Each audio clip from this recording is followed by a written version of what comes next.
CB on the track.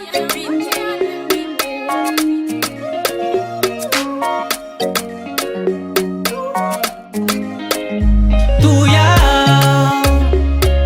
mi valwa mina lefa disuka tuya rambeso ni fifuna kutuya machapa tena fadisuka tuya tuya rambeso la meti baby manatiaino feya kamyuva fala zawya la no zaitia vumai kuluza famba meu sansi faci ampi pulsa si sacha tifisiano nuna tuiza wai kaifuna kwam no ya brain fam zawa machar maning adalana taku bay yala el no chimbanen taku kaifuna kwam no ya brain fam zawa machar maning adalana taku bay tifitava no chimbanen taku mi fallo mi no le fadisuka tuya rambeso ni fifuna kutuya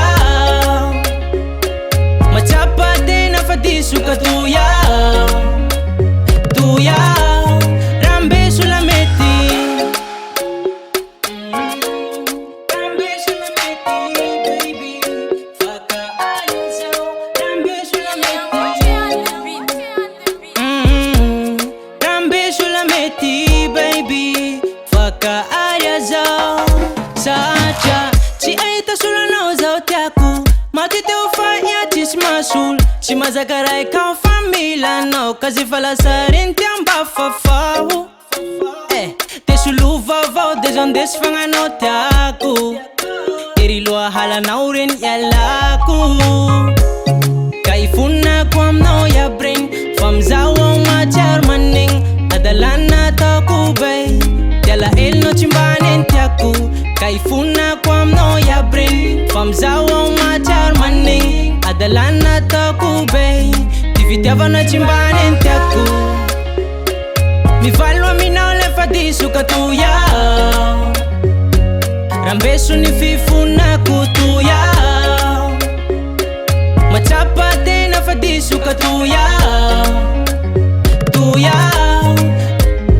tuya mi fallo mi no le fadisuka tuya rambeso ni fifuna kutuya machapa tena fadisuka tuya tuya rambeso la meti rambeso la meti baby bagam si un nigga rambeso la meti CB on the track rambeso la meti baby yung Glazer Clan